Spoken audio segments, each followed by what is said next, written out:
from Bass Hole Studios in Hollywood, California. You're listening to I'm an Asshole with Doug Bass. We've all been one, so let's talk about it. Now, here's your host, Doug Bass. He's an asshole, sir. He's an asshole. Hey everyone, what's up, assholes? My name's Doug Bass. Welcome to I'm an Asshole, the podcast. Thanks for joining us. As always, make sure you subscribe to our YouTube channel at Doug Bass Comedy or at A-Hole Podcast and all social media platforms at A-Hole Podcast. I'm excited about today's show. We have comedian Jon Huck. He's also the host of his own podcast, Speaking Highly with Jon Huck, and Rob DeRocha is also joining us. Guys, how are you? There you are. You guys. What up, assholes? There you go. There you go. John's on the show, so I gotta wear a hat. We're all wearing hats. Look at that. Oh, John, I don't hear you. What's going on here? Oh, John, you're still muted. Oh. There you go. Oh, yeah, I'm an idiot. Sorry. I don't know what's going on. I was going to I got the new Dodger World Series hat. Oh, did Oh. Yeah. Why didn't you wear My it? brother-in-law got that for me. Because it didn't go with the collar here on my shirt. Yeah. Well, Jon Huck is a huge White Sox fan. Chicago. Fuck off. Fuck off. I couldn't wait to say that. I was gonna. I'll tell you this. I'll say this. I don't hate the White Sox. Like, I don't have that hatred that I had when I was growing up. I was like, burn them down. And now I'm like, I'll watch. Dude, they're my American League team. Like, who else am I gonna root for? You know? Exactly. Yeah. And I also know you because I've seen you at games. I think have we run into each other in a game? I think. Yeah. Like a Dodger. Sure. Yeah. You guys have run into each other at a game? At a in that game, yeah. huge stadium? Yeah. Well, we buy cheap seats. All right. All the cheap. Exactly. Everyone buys the $9 ticket. We're gonna run into each other. Right. That makes sense. There you go. No, I've known John forever. My favorite thing about John, before you get into your asshole story, we both went on a journey together where it was the first time I ever got ripped off doing comedy. Yeah. I want to hear about that. Oh shit, that's right, dude. That's the first time I met you, and that was just utterly insane. I was such a rookie at that. Like I didn't even know what the hell was going on. Where was this? Okay, go ahead, John. Let's hear it. John's a great storyteller. I'm interested in this because I don't know John I think I've met John twice, actually. Well, but, yeah. This is a time to get to know you. I went back. Nope, John froze. We have met. We have like. Nope. Am I back? What's going on? Your internet's a little shoddy. Hey, what's going on? Are you on a modem? What's going on? Yeah. You want dial up? Hang on 1 second. Let me try something. You're very fuzzy as well. Now you're just frozen and fuzzy. You're like in that Woody Allen movie where he's blurry. I'm just blurry. I'm out of focus. Oh, now you're gone. And now he's gone. There you go. John Huck. Oh, man, I love Jon Huck. Well, John has disappeared, but I'm sure he'll be back at some point. Okay, this has to be edited, right? No, we're going to keep all this. there he is. All right, that's a little bit better. John, do you hear us? Can you move? You're still frozen. Are you messing with us, John? Or There you go. Perfect. Now you're good. All right. So yes, you were brand new. I hadn't been doing. I mean, when was this? This was like 2005, 2004. I mean, something like that. I was 5 years in, and I had that a very much like, oh yeah, I should be on the road. I should be everywhere. Why not? And I had booked a Tribble run. So I was supposed to go, those insane. I was supposed to go all the way up the coast. I've heard about those. I never got to do it. Exactly. Tell everybody, our audience, exactly what it. Because what a Tribble run. David Tribble's the guy who books it. It's through his company, and a Tribble run is one-nighters far away from each other in no particular order. That you have to hit very little money night after night, and zero money. Like if you're headlining, I think it's like you're breaking even $200 or whatever. Yeah. So I had booked one of these, and I grabbed Matt Dittman, who owns a couple bars now, but still a friend, you know. Yeah. Fortunately, Good guy. I loved Matt. I needed someone I could travel with that would understand that these were not going to be awesome shows. You know? Right. So then I was like, I got hit up out of nowhere, seemingly, by a guy who was like, "Hey, I promote wrestling, like smaller wrestling venues, and I'm getting into comedy." What was his name? Was Big Al? Was it Big something? Big Al. I think his name was Big. That something. sounds about right. I mean, Big. Just as from a scamp. You forgot his name. Shady. It was. We didn't know his real name. That's how fucking. So wait a minute. This was stupid we were. This was a guy promoting wrestling, but getting into comedy. Well, he just says he wants to get into. He's getting into promoting comedy, and he's got venues lined up, and he's looking for comedians. Okay. And I was like, oh, so okay, and this should be a red flag. Whenever anybody chooses me for anything, like that's a red flag. Like, hey, we're doing this thing, and we thought you'd be good, and Right. I'm the guy you. There's something up here. Like I'm the same way. to- It's too good to be true. Yeah. Yeah. How much money? No. So it was a weekend, and it was like in the fucking like it was It was venues. like 4 days. It was like 4 or days. 5 days. Yeah. It was like, but the first one, dude, was the first one the school. Yes, the community college, or was it like it was a community college? And in my head, I'm like, oh, community college. There'll be students there, and That's it's what I was fucking thinking. middle of summer. It's the middle of summer, and Everyone's also, home. Yeah. it's a shitty community college. No one's there like hanging out. No one's like, let's go to the fucking gym. Like no one's doing And that. it's a billboard or whatever, like a flyer with like all these no names, like Also, it's a very depressed area, like financially, economically. They don't have, and this guy's charging $25 a ticket. Wow. To this, like That's a huge like, night out economy for those people. Yeah. dude. In a gymnasium, full lights on, no stage, Wow. 2 big speakers next to you, and a microphone. Oh my god, that was. And then so after the show, I'm like, okay, well, this was awful. Right. Can we get paid now? And he was like, oh yeah, I'll pay you after the next venue. What? I was like, Right. I don't like that. I don't like that. And then, but in my head, I'm telling myself, you can just pay me at the end as long as it equals out. I'm okay. Right? So Grace I Fraga. needed that money to get to. Yeah. I needed that money to get to the Triple Run shows. Like Right. that's how broke I was. I needed that money as well because I was promised a shitload of money. It was like the most amount of money I've ever been paid for stand-up, which I didn't at that time. Question: where were your managers at this time? We had Get the fucking Jesus Christ. Joking. well, You didn't call up. Hey, I called up Gersh. Bernie Brillstein was on the phone. Trailer. There's no free meal. Excuse me. Oh, the greatest! I think the greatest part of the story for me was I think it was the second or third night because we didn't get paid the second night. We're staying at like some Motel 6. When we get there, they don't even want us to stay there. They're like, oh, the cars didn't go through, this and that. We finally stay there. There's bugs everywhere. We're like some farmland.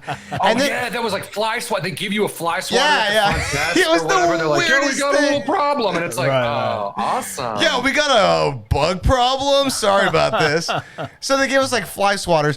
Then we stayed at this place called like Apple Valley. I don't know what it was, but they have like an Yeah, it was apple. like a weird, yeah. And we stayed in this like cottage type of place. And then we just said, fuck it. Because we started feeling like we weren't going to get paid. This is like the third night. So, or maybe second night. But we just went. This is the third night. Yeah. Third night. So we just went ape shit with fucking everything. We just were ordering Really? shots, whatever it was, their food there. Like he decided to take us out to dinner out of Yeah, good he was faith. paying for the meal. So we were like, All right. Yeah. We're like, yeah. fuck it. Order everything, We yeah. ate so much and we took advantage of it and we were doing shots left and right. And I think later on, those people got ripped off as well. The hotel did. But before we left, and I think they wanted to talk to us because they're like, where's that guy? You didn't know this? no. Oh yeah. They got ripped off too. Like the card didn't go through or a check or something like that. He paid part of it with a card and then See, another. this is fascinating to me because I never got to do a triple run. Like I remember looking into it at one point and like trying to go down Going, well, that's not economical. trying to go down that route, and I was like, I started stand up like later, and I was like, yeah, this would be cool if I could take like 3-4 weeks off of my regular gig or whatever and do this. And you I think- would learn a lot. I would have an experience, all that shit. This was maybe cool. this was like 3 years ago, or 3.5 years. This ago. is our experience, and it was horrible because every show we went to, there was barely anyone there. And then finally, like he rented out like a big theater, and I even went up and what there was like seated like 300, but maybe there was like 15 people in there, all spread apart. 15? Right. That would have been huge. There was like 8. All right, maybe 8. I don't know. It was. I mean, I walked into that place like, what the fuck are we doing here? Like nobody here wants comedy. And I was so They're like forced to be there. They're like chained to their seats. I was outside Dude. begging people to come in. I was trying to get like I had done Barking. like- You were yeah, I was barking. barking. I was Nice. like, come on in. I'm telling the guy like, could I get a guest list? Maybe get like 10 people inside. Yeah. I think I got those 8 people inside, or maybe 5 of them, or whatever. Dude, you probably did. It wasn't that guy and his wrestling promoting skills. Yeah. Yeah. And then from there, we left the next day, and then we went to a hotel, which we put our stuff in. And then when we went to go do the show, and when we went back, our stuff was taken out, and they kicked us out of our rooms because the car didn't go through. Remember that? And then you got a room. Your card didn't go through? Their card their didn't go card, through. okay. So then Benny, They were like, supposed to be paying for our accommodations exactly. and all that shit. So John, then you got a room. Did we? Oh no, Benny and I left, and we went to another. We went with some girls. We met up with some girls and stayed at their place. But you got a room with Matt Dittman because you were we got a balling. room, and then dude, I was balling. I literally spent the rest of my money to get that room because I was like so annoyed. I needed like to sleep. I needed a shower. You know what I mean? And that guy, like the next day, I called his phone like 1,000 times. You know, Me too. and I he's kept just on trying to contact in the wind, him. dude. Yeah. In the wind, dude. He was supposed to meet us at the hotel to pay us, and then he didn't show up. And then that's when they kicked us out of the room. And we had our luggage already inside the room, and they fucking took it out. It was fucking crazy. I don't sounds understand exciting. that guy's. Well, here's the deal. It's a fucking hilarious story now. Right. Like but at the time, it's- yeah. At the time. At the time, it was enraging, but also like that's early. That's comedy. It's like you're doing these things. You think I'm doing the right thing. I'm going to get on the road. I'm going to entertain. Like you have the best intentions. that's where like, I was 3 years ago. I was like, this will get me. I'll be able to do more time. I can develop. I can get stronger as a comedian, and I'll have audiences that I'm not familiar with, and I can grow from that. And like you really think. You're thinking positively, and then after that first night, you're like, "What the fuck is this?" Like, it doesn't. The Gymnasium was actually the best show we did. No, there was It 2 had of them. the There's the Gymnasium, and then there was the one in the Apple Valley where the Apple Valley Festival was, where we kind of ripped off the place, or ripped him off, or we You tried ripped to him off? We tried to rip him off, but he ripped them Was off. that show good though? Was That show was that there were people there, and people like There were talked to people- us, and I saw, and I sold. That's the fucking bare minimum. Like, there were people there. I sold. Well, that's all that matters at the end of the day. It's like, oh yeah, it's I like, sold 2 DVDs. I sold 2 piece of Really? shit DVDs. You have a that, like, DVD, Rob? Yeah, at the time. Oh, Yeah. Can I get a copy? I He's, didn't know you had he's one. like, here's my DVD. It's like, oh, this is gonna be good. I think I sold. I just wanted money because I needed gas money. I was doing whatever I possibly could. Anything. If you could Whatever, sell a $5 thing, you could use that $5 to buy food. It was like Right. that was our. We were gypsies, dude. We didn't It fucking know was better. insane, and that's why I always will I remember forgot you. all about that, dude. Really? Whenever I think of you, I remember That's not that. how I think of you. I don't think of you like I think of you like Ice House. But now that you say that, I'm like, oh No, my god, because we dude. went through war together. It was like an experience that was like we got our asses kicked for no, 100%. and we were there like bright eye, like bushy tail, like just like fucking let's do this with positive fucking. I was barking. I still to the last show, I was still barking for people, doing the best I could. Rob is always barking. He was barking outside the house to get people to listen to this episode today. He's like, we're doing a podcast in here. You want to put your ear up to the window? You know? 2 weeks. Yeah. Oh my god, that's funny though. Oh my Yeah, god, dude, that was. Thank you for reminding me of that. That fucking. that's a fucking I mean, and story, man. That could be a The movie. rest of that Tribble run, I tried to get out of the Tribble run. I tried to cancel it because I was like, I don't have any money. The guy's like, you got to do these shows. I'm like, fuck. So I didn't want to be a total asshole. So just spent even more. Like I came back broke as shit off that trip. Like Right. comedy. You didn't have any merch to sell. I or mean, you anything? didn't sign up for another triple run after that. I'm sure I did. I'm a fucking idiot. No, but No, you're you, like you most honed your comics. craft, and then And now, I've done some shit shows with John. I've done like some crazy fucking open mics, and I've done some amazing shows with John. Ice House is always fucking top notch. That's what I think of when I think of you, Rob. I think of the Ice House. The finer moments. Yeah. No, I've seen you kill, John. You're fucking hilarious. But those moments when you're new and you're just like just so eager to please, and you're like, I'll do whatever. Right. It's like $100 to drive 500 miles. Sure, I'll do it.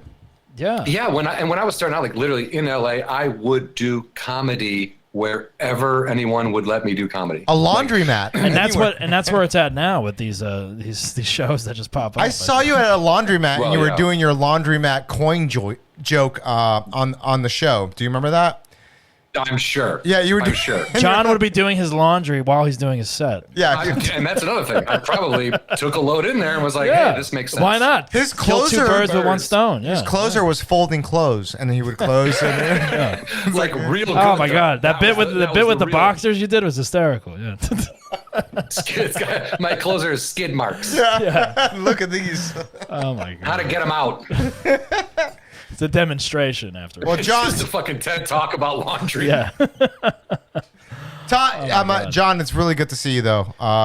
We've been through war. Yeah. John, it is good to see you. I know we've been trying to get this to happen for a while, so I'm glad we made it happen. It's so funny. We don't have to go anywhere, and it's still hard to get our schedules fixed. It is crazy. Especially, I mean, you have a podcast, so like scheduling guests is like nuts for a comedian. For me, I'm like, oh fuck, I got this person, and then now we're doing like live shows. We're dabbling in that, so it's like, it is a mess, like trying to coordinate people sometimes. But I love this layout you got. Oh, thanks. Yeah, we. If what I'm seeing is what the viewers see, this is great, man. This is it. Yeah, this is what they see. This is awesome. Yeah. I mean, besides me and Rob being in it, it's good. No, it's really a great place. We got a glory hole on the right over here, so it's good times. We got bums just coming up. It's great. We got a fridge of beer. Where are you guys? We are in Hollywood. We're in Hollywood. Where are you at? Right.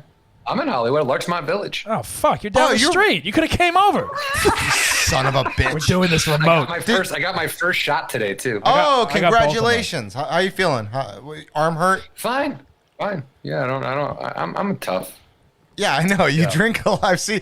You were the first one, John, are you a big drinker? Show me koozies. Not anymore. No. Not anymore. Oh, really? You saw koozie? Yeah, I haven't had a. Well, I took a year off, and in that year, my body readjusted. So now it's like, I'll have a beer, but it'll be an hour before bedtime, and I'll be asleep pretty quick after that beer. And it takes me forever. Like it took me 2.5 hockey games the other day to finish one beer. I was like, ooh, this is warm and gross now. Really? But yeah. John, man, you are not the same person. I remember. No, I am people not. change, Rob. People change. Son of a bitch! I'll tell you this. What happened to my John? Well, good for you, John.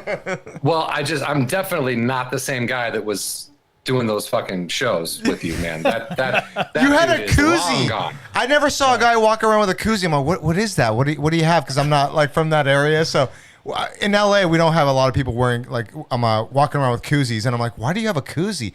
To keep my beer cold. I'm like, what? Like, I didn't understand that. I never, ever needed a koozie. I never had a beer in my hand long enough to get warm. Right. Like, it was never like, I did it because it had a thing on it or it was funny looking. But man, well, that's what I mean. We're drinking Bud Lights, and I normally don't drink these, but I'm like, these are going down like water. And I'm like, yeah, it's like, oh shit. It's like, yeah, it's Podcast Wednesday. You know, that's what happens. We have we end up buying a case, and then we're drinking night in America. Exactly. Yeah. So, John, your podcast, Speaking Highly, with Jon Huck. How long have you been doing this now? We've only got 12 episodes out, or our 12th episodes coming out. So I just started doing it. I started recording them right before the new year, and then wanted to wait until the presidential shift and then start putting them out so that fat fuck couldn't taint anything, and I could just put them out and not have to acknowledge whatever fucking insanity that piece of shit did. And then, you know what I mean? It's like, Now I can just, and I'm not saying everything's fixed, and I get it. Biden's a fucking moron too. I'm not like, but right. But it's a different. Yeah. I get it. I agree. No, we all. I get it as well because I'm not super political. Like as far as even on the podcast and stuff. Rob definitely likes to bring that element to the show. I would say, which I like because I'm always like, oh yeah, what do we got? What do we got with that? You know? I just don't like disinformation. No, that's about it. You know, like just. I don't like disinformation, and I just wish that. I mean, why can't we just let everyone have lives? Like, why can't people just live? Why are we getting involved in other people's shit and telling them how to be? It's like, just fucking stop, dude. Right. Everybody is a human being. Human beings it's human rights. It's not fucking, this guy gets rights, but this guy can't vote here. Fuck off. Fuck off. Everybody gets the fucking rights. You've never sounded more white. I'm just kidding. No, it's true. I mean, and it's interesting when you start doing a podcast because it's like, you're either going to comment on things like you have a lot of different guests and some interviews and stuff like that, which is great, and I like that stuff too because it's like you really get to know comics, people, actors, whoever you have on, and I like to dive into that stuff as far as finding out like what these people are about, what they've worked on, all that kind of stuff. But when we do these live shows, we do more like news of the week, asshole of the week. What's going on in politics, and sometimes it gets a little crazy, but it's also fun. But we've also had people from like the other spectrum. We've had like Trump supporters on here. We've had and the thing is like we don't get into arguments with them. It, like only like that escalates like maybe on Facebook or whatever. But usually face to face, it's usually it's a good conversation. It's been interesting because like we have like the show is I'm an Asshole, so we've had some like. I interviewed like a couple criminals and stuff like that, and people that are different opinions and views than us. And it's like, how is this gonna go? Because it's like I'm new to this too, and it's like I don't know, this person could be nuts. I don't know, it's like I'm afraid that they're gonna go, but they're usually very political. I agree. Go ahead, John. I was going to say, all you can do is like give people the space to say what, because everybody just wants to be heard. Yeah. Whatever fucking side you're on, whoever you are, you want people to hear you and you want to feel seen. And I get that. And you should have the space to say those things that you want to say, to believe the things you want to believe. My problem is that when your beliefs start hurting other people because you think you're right, because some fucking book said so that was written by people that weren't even fucking there. These are stories that are passed down. Like, think about every college that in America, like you get there as a freshman and they're like, oh man, you should have been here in 75 when Big Dick came and fucking drank all this and fucking wrecked this and drove his car through that. And it's just this massive story that just grows over time. It just grows and grows and grows. And it's told by fucking weirdos and hippies and fucking drug addicts and alcoholics who attend this college, right? That's all the fucking Bible is. It's just stories that are great, that are passed down. We are storytellers. Human beings are storytellers. So when you're sitting around, you don't have fucking Netflix and Hulu. What are these people going, hey man, you should see what, you ever hear the story about the burning bush? And everyone's like, ooh, the burning bush. And then they hear this fucking crazy story. And then that gets passed down. And then fucking one guy who can write goes, ooh, this is going in my book, the book of Matthew, or whatever the fuck. And then it just goes on. And then people are like, no, I believe everything I'm reading here because it was written by a guy who heard it from 3 dudes who heard it from Ferris Bueller's cousin that he passed out at 31 fucking flavors last night. Listen, I don't believe in any of that. Only if it's a singing bush and like an invisible swordsman. Then I believe. You had me sold at 31 flavors, I'll tell you that. Up until then, I was like, this is bullshit. And then he was like, oh, Baskin Robbins. But you know what? It's just like... I'm pro everyone. Like again, like what you said, you can talk. Like it's okay that you don't believe what I believe, as long as what you believe isn't shitting and hurting on other people. Exactly, and it's great to talk to both sides and people with different point of views. And of course, and that's what makes the conversation or interview interesting. So I mean, I still have friends that are QAnon believers, and I just like I whatever. I don't argue with them. Like I just don't. No, you just need to delete them from your list of people to ever talk to. You're still calling them friends as the first. I know, but I'm still interested to find out what they're thinking. Rob is a big conspiracy theory. They're not, dude. They're not. I want to know what they're thinking. It's amazing to me. Like, it's just like their thought process and how the plan keeps on changing, you know? Like, it's just like, believe the plan, and then later on it doesn't happen. I got like fraternity brothers that are still believing in this shit. Oh, It's my so God. fucking Cut crazy. them loose at this point. But I still have to believe it. I don't know. Yeah, I still want to listen, just to listen to them and find out what they're thinking, just so I know ahead of the time, you know, like I when I'm out on the streets or whatever, you know, like fucking. When you're out on the streets. That's also a valid point. Like, what do these people have to say? What are they thinking? What is the next big fucking, smart thing they're going to come up with? Because it never, there's a reason there's that saying, keep your enemies close, keep your friends close, but your enemies closer. Like, it's not, and I'm not saying, I don't mean it like they're your enemies and you need to fucking spy on them and turn them in. I just mean like you said, never hurts to know what they're thinking. If you if you were a professional baseball player and you could take a seat in the other team's dugout for an inning, you would. Because exactly. you could find out what they were thinking, what they were talking about, and what their game plan was. Always be in the know. Always have your ears open. Yeah, so let's talk about real serious stuff. So how do you feel about the Cubs this season? Not so pumped with today's game. I don't know. I really like David Ross. I like the coach, right? The manager. The core guys, Rizzo, Bryant, Baez, they're looking good. Baez, old school Baez, and you got young Jock, dude, who just hit his home run today. Yeah, dude. I like Jock Peterson. He was my favorite Dodger. I did not want to see him go, and the Cubs and Dodgers go back and forth a lot. There's been a lot of that. A lot of over the years, but I'm happy to see him in Chicago. Honestly, I think he brings a lot, and he'll still step really, really good. Are you you think you're going to get some live games this year?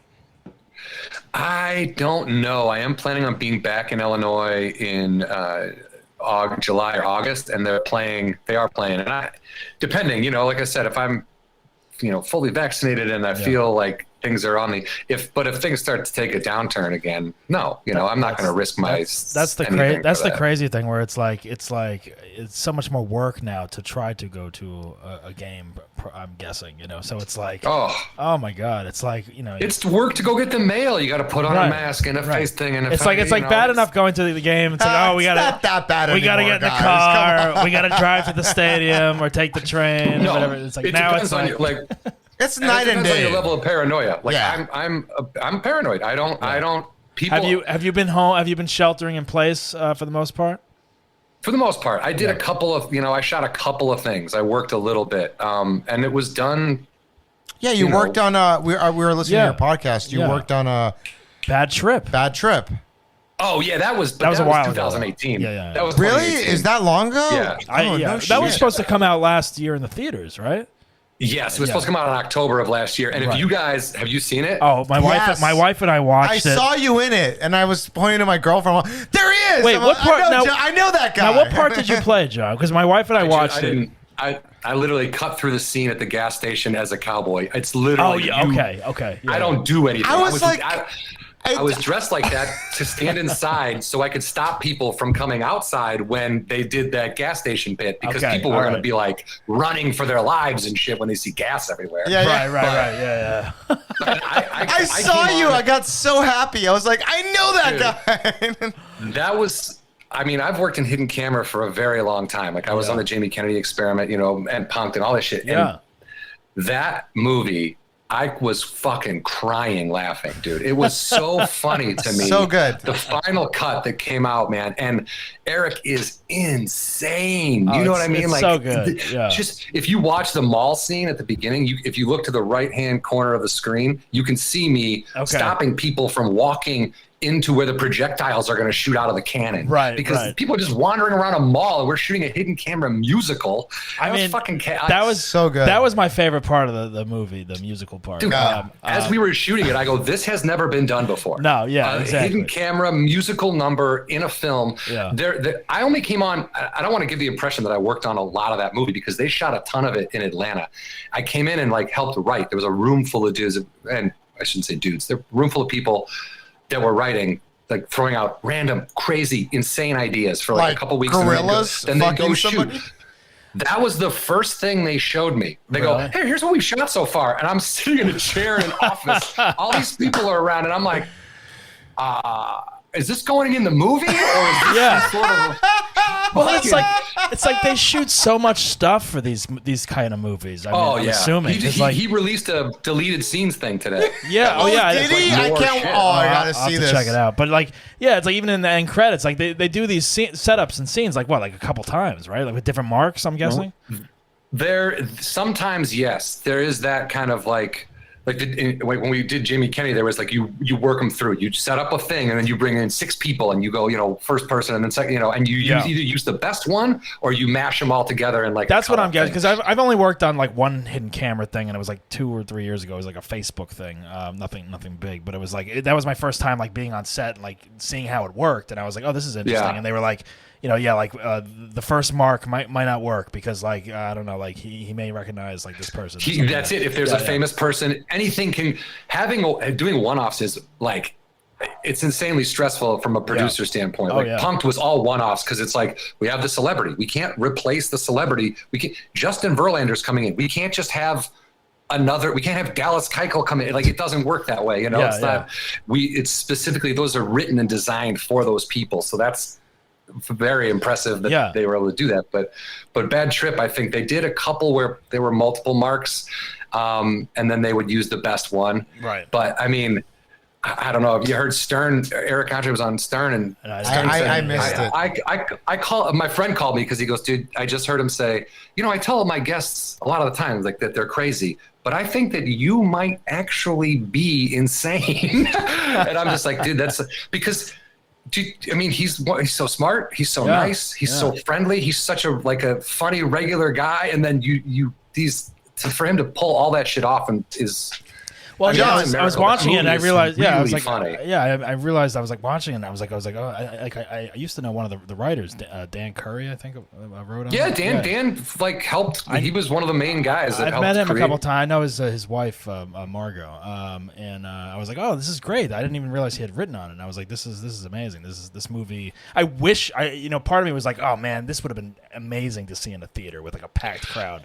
Dude, that is. Literally, I agree with you. So, like, I don't usually theaters are great. I like seeing movies, but that in particular would have been a bonding. The audience would have just been weeping, like shitting. I'm a big fan of going to the theater to see things. I went last night to go see Nobody for the first time in a year. Ooh, how was that? Oh, it was great. It looks great, awesome. And it was a perfect movie to go, back to the theater to be like, oh my Academy Award winner. No, easily. but I mean, it's like I appreciated being in a theater watching it. I was like, cool. But comedies, like I have a couple friends that are always like, oh, it's a comedy. Like I'll wait until iTunes or whatever to rent it. And I'm just like, I love going to see comedies in a movie theater because especially like laughter's contagious. Opening weekend, or you get a good crowd. It's like that movie is like 10 times better with a packed crowd laughing.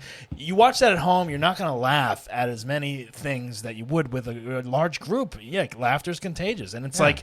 And that's the thing where it's like, I don't know, like I miss that watching comedy. It's like movies. Something About Mary when it first came out. I remember dying on the floor laughing, of the theater. American Pie.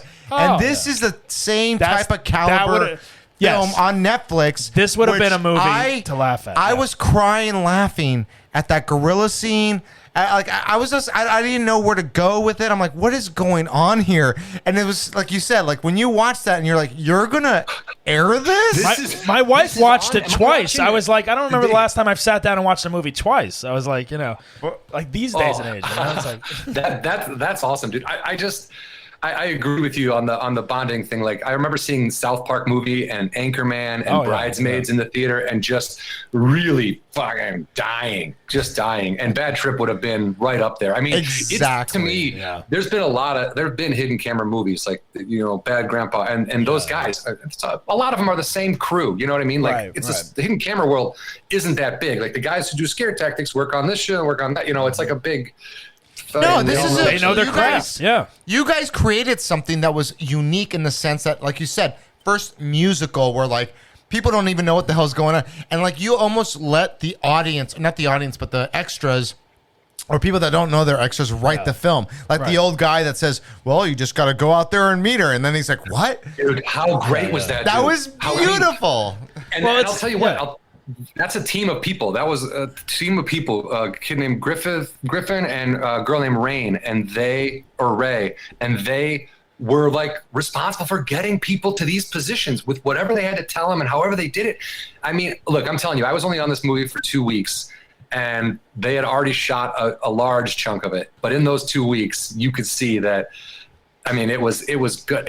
I laughed every day. And that's not, Yeah, and it's with a year of the Borat sequel coming out and now this, it's like these movies, and obviously they come out every few years, but I feel like I hope there's more of them.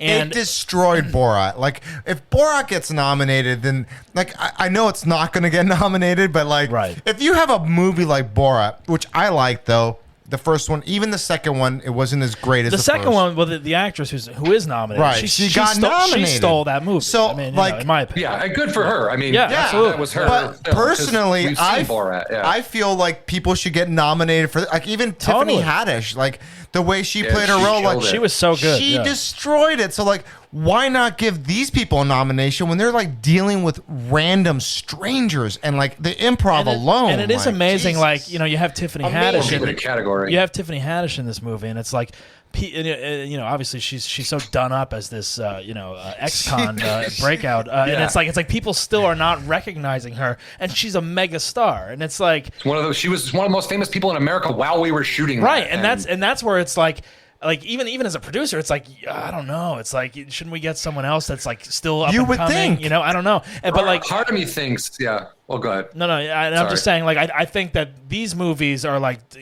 such smart vehicles for any comic, because it's like, this guy's funny, he can pull it off, improv skills impeccable, not recognizable yet. And it's like, let's do this now. Let's make him a star. Let's do a couple of these, whatever. And shooting in Atlanta, I mean, it is like a second Hollywood at this point. Yeah. But I think shooting in Atlanta gave them a little bit of not as recognizable or people on the lookout for a celebrity. You know what I mean? No one was looking for Tiffany Haddish when they would shoot those things. Like out here in LA, people are like, is this something? You know what I mean? Everyone's real fucking. Well, is this real? Yeah. Is this person really gonna stab me? Well, that's the other thing that's interesting about these prank shows like Punk'd or and I talked to Jamie Kennedy about this when he was on a few weeks ago. I was like, yeah, Jamie Kennedy experiment. Like, it's like. It's almost like you got to be careful nowadays. Like, is someone going to get pissed off? Is going to sue someone? You're touching someone. You're surprising them. I don't know. Like, everyone's so sensitive in the terms of like just comedy in general. What you can say. It's like now you're fucking with them, like physically. The dick finger cuffs. The fucking. Yeah. It's like they almost got stabbed. Like watching that. Like is this really happening? I don't even. Right. I don't even know what I would do if I saw that. Like I'd be like. But it is always funny. It's like during that scene specifically. It's like there's the one guy, like I think it was the cake scene when the two guys are like carrying the wedding cake or whatever. It's like the one guy did not sign the NDA, the whatever, because his face is blurred out. So it's like that guy was fucking pissed. It's like he's like, I'm not signing this shit. Fuck you. It's like you came at me with two dicks attached when I'm trying to move a cake for my fucking job. Fuck you. I got enough on my mind. It was, I don't know, it was the best fucking thing. Dude, everyone, they did such a good job, and like I said, Jeff Tremaine, all those guys from Jackass who worked on this, like they are all to be, it's all them, dude. It's just they did a great job, man, and it's such a funny fucking movie. I did not think I enjoyed working on it, and I love Eric, and I love his humor, and I loved his special on Netflix.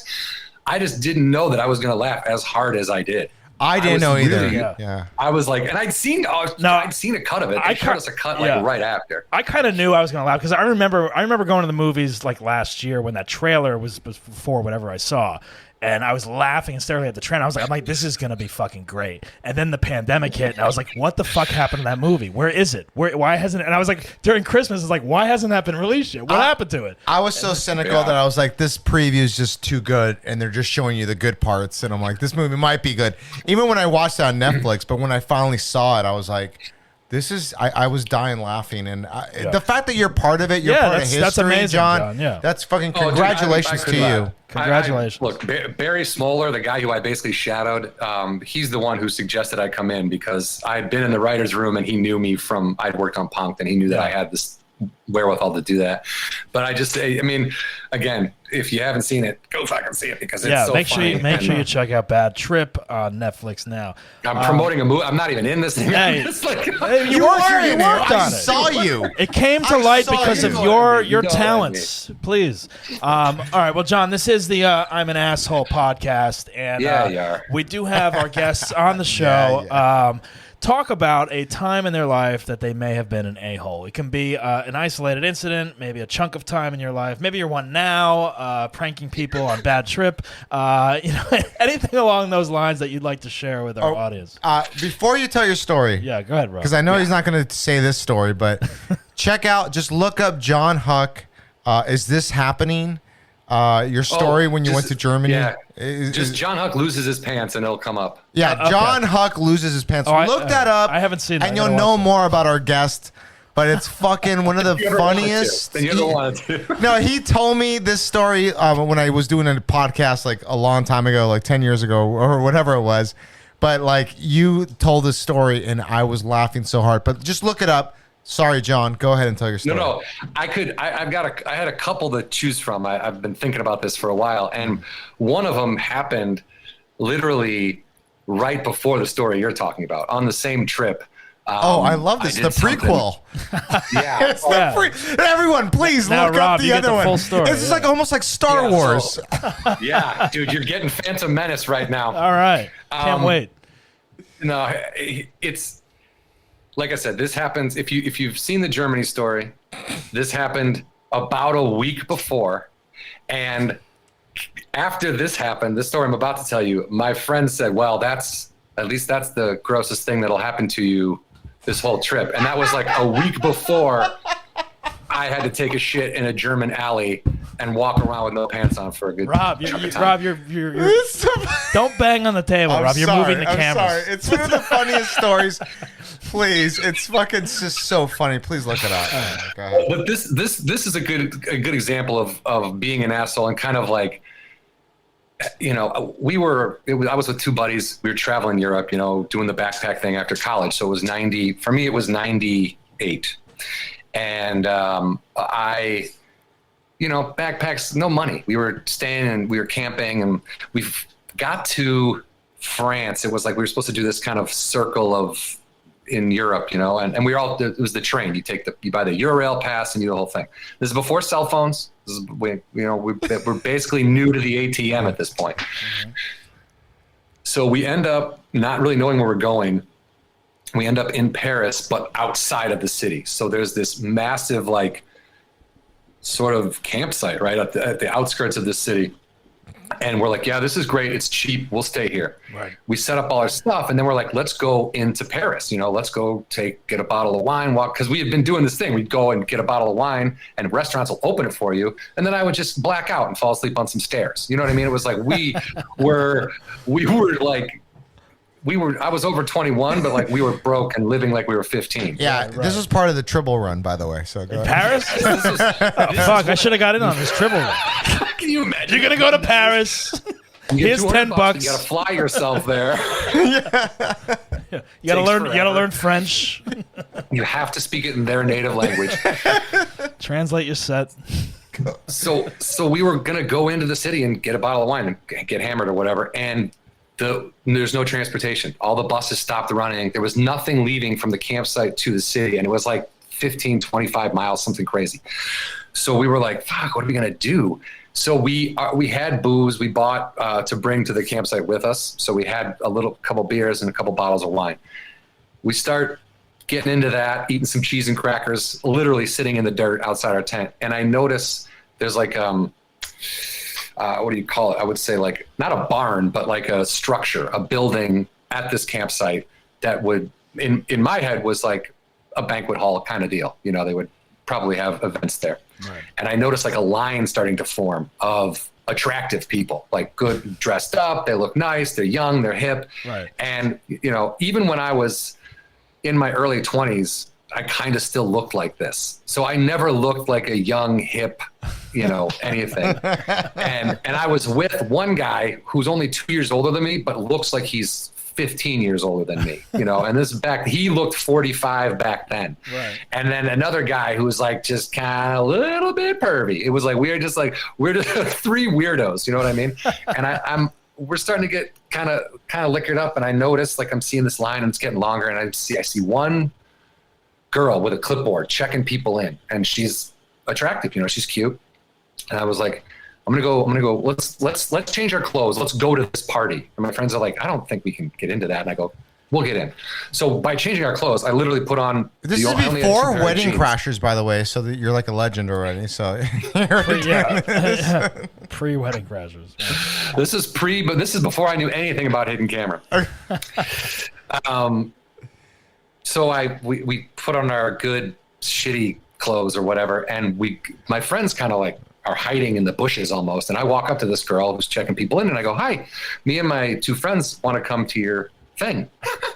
And she speaks English, but she's very French, you can tell, just by the way she speaks English. And she says, no, it's invite only.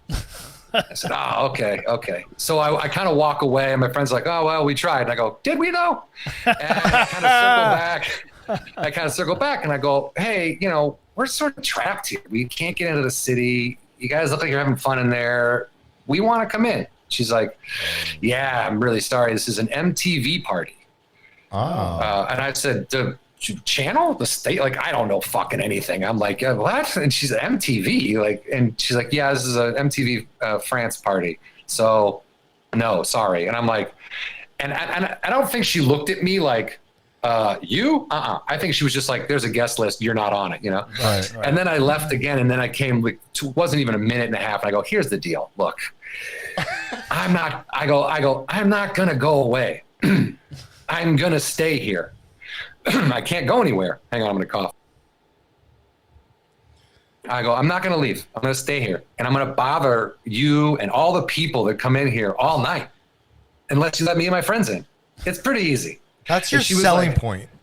And she goes, and she's like, what? And I go, look, I'm telling you, I got nothing to do. And she goes, hang on. And she brings some big bouncer guy out. And I'm like, oh, this guy's going to beat me up. And he was like, what? And he looks at me and he goes, okay, here are the rules.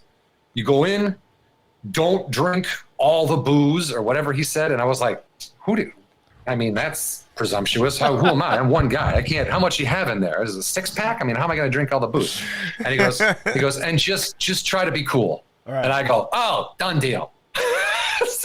So I bring me and my two idiot friends in, and there's this is how I knew that when she told me empty, there was something weird about this because it was literally boxes of wine lined up on a bar, just boxes lined up along a bar. So we start systematically finishing boxes of wine. Like we're just drinking as much wine as we can pound. And I mean pound, like, hey man, you got to get that water down or you're going to get dehydrated and you might die. We were drinking wine like we had to drink it. We needed it. Yeah. And dehydrated. Ended up by the next thing I know really is my friend he keeps falling out of his chair. So we're putting him back up and laughing at him. And I can see the bouncer guy is not enjoying my You're breaking the rule. Point. Yeah. Dude, we broke. You're not being cool. You're not being cool. We were not being cool. And then these women with sashes, like, I don't know what they said, if it was written, if it was said, like, it wasn't like Miss France, but it was like a sash. Like they'd been somewhere, like these beautiful women were all on the dance floor. And the bouncer looked at me and he goes, like, why don't you get out there and dance? Like pointing at the dance floor. And I was like, oh, you like, I think he thought that I would be like, oh yeah, time to go. And I was like, yeah. So I start going up and dancing with all these women and they're like, fuck no, get out of here. It was like an immediate, like I was up there for a couple seconds. I got a couple laughs and then that dude just back of the shirt, get your friends, you're out of here. And I had to get my friends. And then me and one guy got kicked out. And then where's the other guy? He comes stumbling out. You're like the Roxbury guys. Dude. But like fatter and way drunker. You know what I mean? And I was like, well, that was fun. And then I don't remember anything. And then I wake up the next morning. Oh, no. Wrapped around like on the ground, probably 10 feet from the tent that we were using.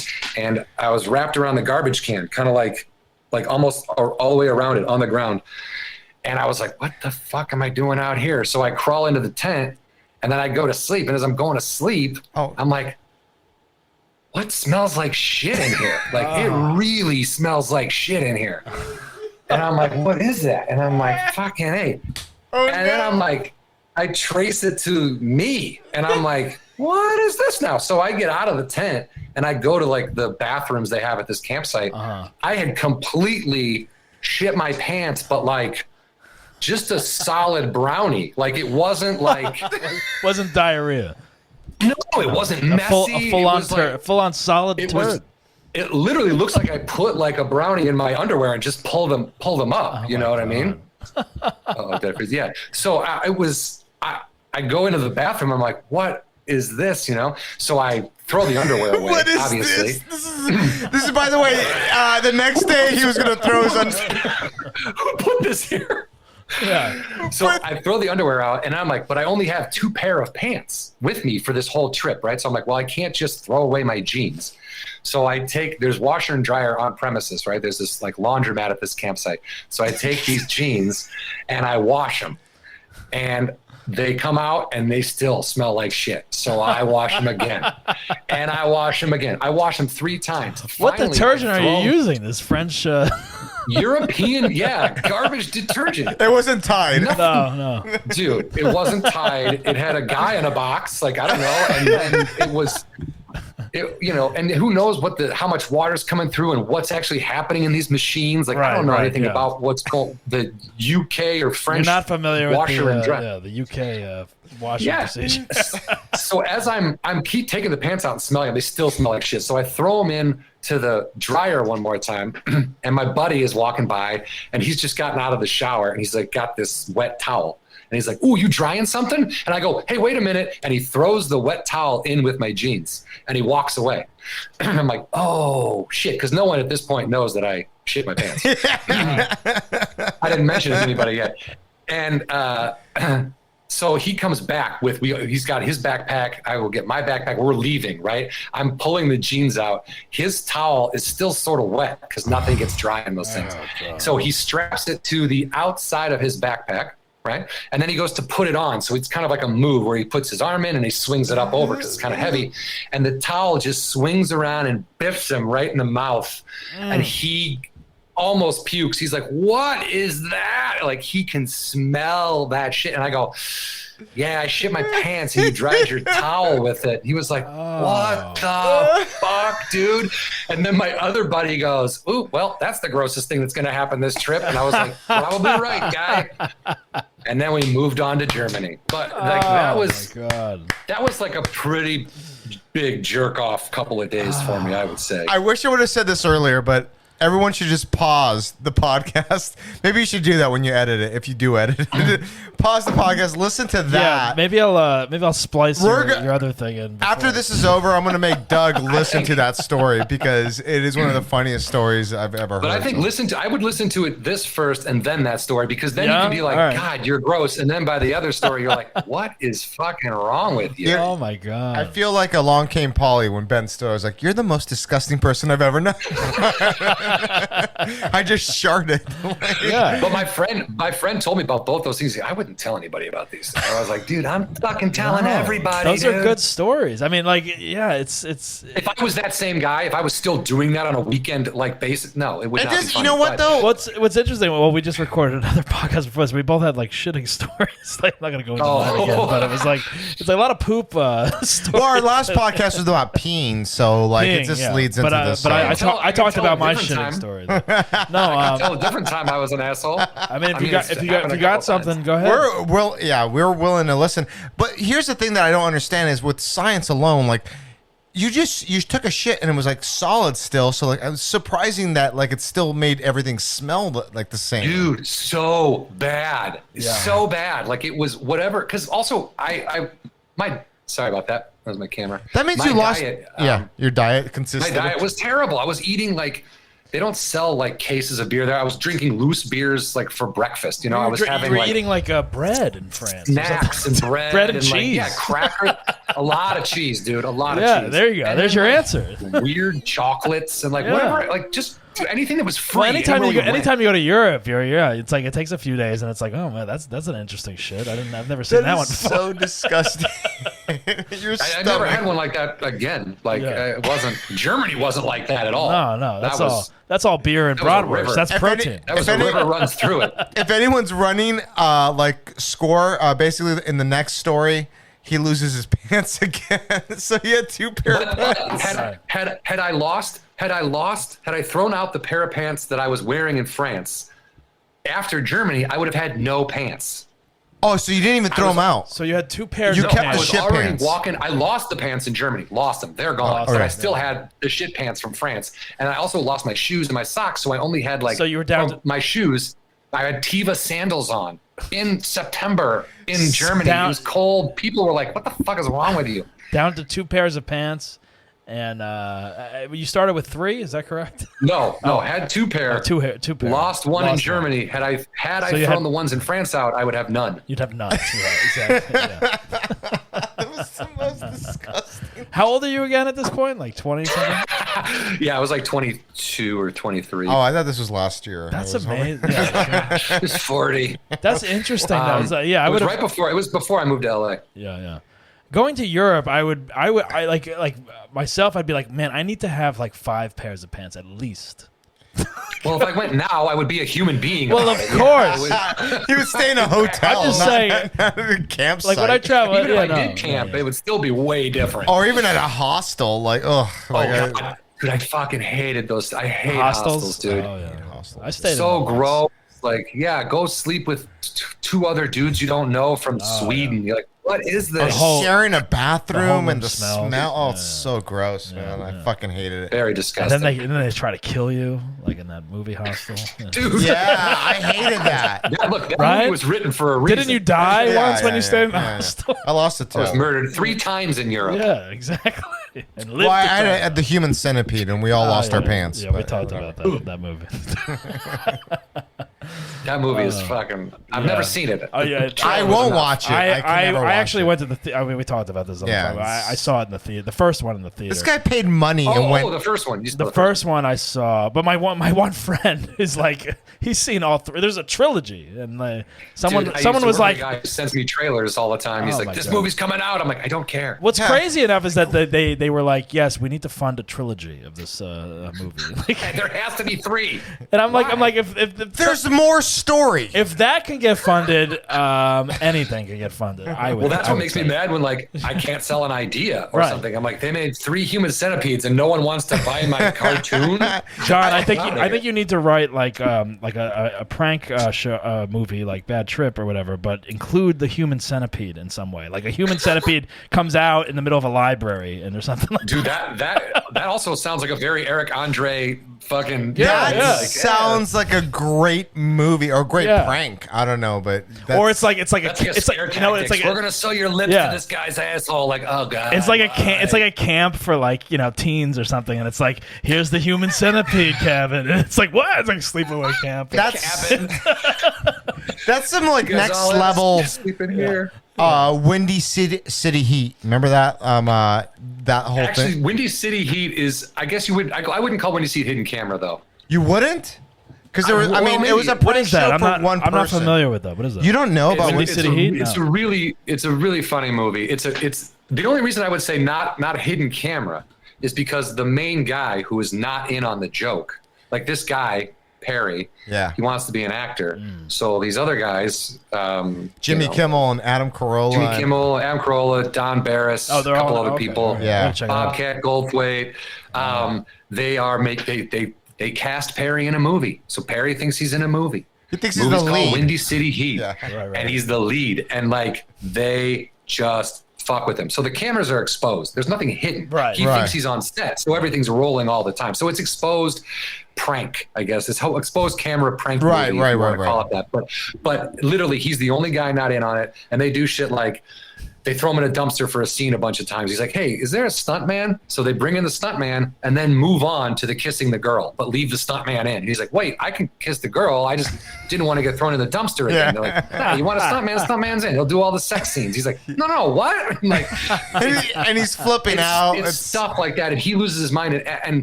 And you're not upset by the pranking because his attitude through the whole movie is that deserves a pranking. Yeah. He's like, I'm a star of this fucking. It's like, in what world do you think you're going to get cast?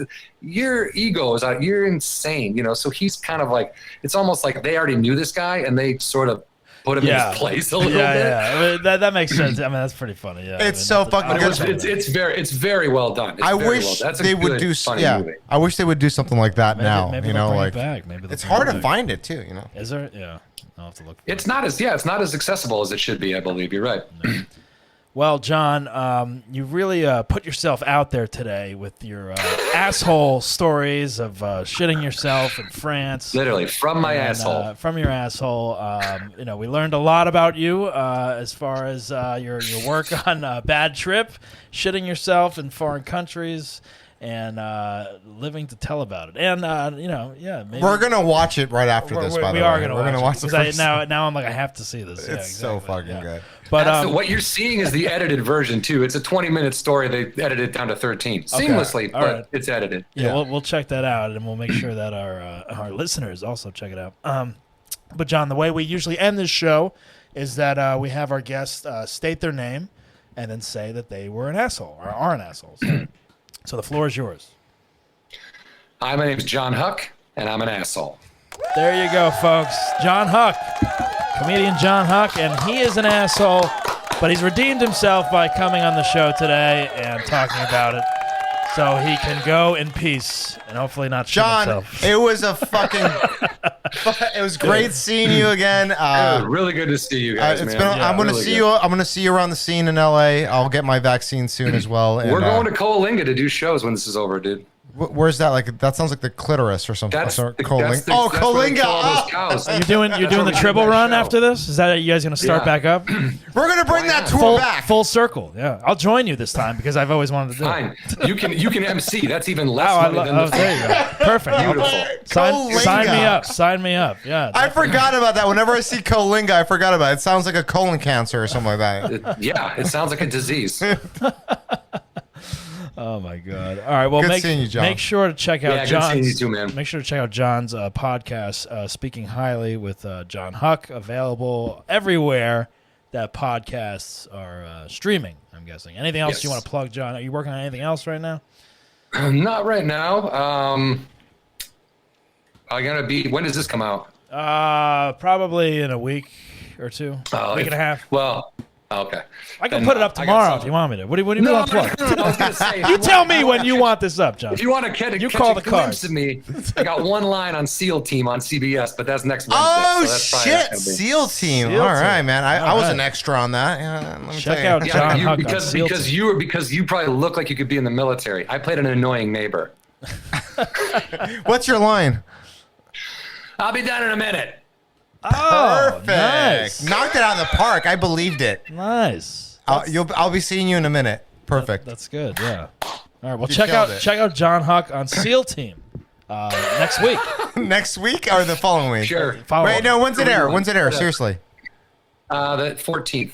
On the 14th. All right, check out Jon Huck. So if this airs after that, you can find it somewhere. Go online. Go online. Go on Hulu. You know, these audience members are smart these days. They figure it out. You know, they're like, wait, when was it? People, and they're like, dude, there's a way easier way to do what you're saying. And you're like, okay. You know what it is? It's like very rarely do people watch anything when it airs, so it doesn't even matter anymore. It's like that's a very good point. I will watch it when I want to. Okay, don't tell me when it comes out.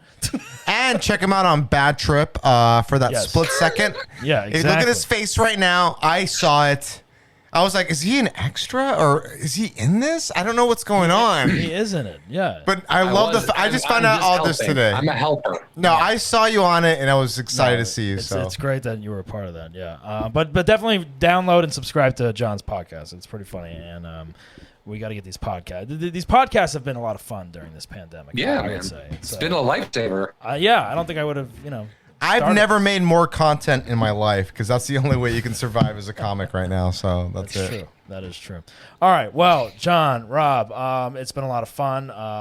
John, we hope to see you when things start up again with live shows and whatnot. So Absolutely. remember, folks, don't be an asshole, but if you are, laugh about it and talk about it. Make sure you follow us on all the platforms, and we'll see you soon. Bye. Bye. You've been listening to I'm an Asshole with Doug Bass. Please subscribe to us on all streaming platforms. Have a good asshole story? Email us at doug@dougbasscomedy.com. We'll see you next time.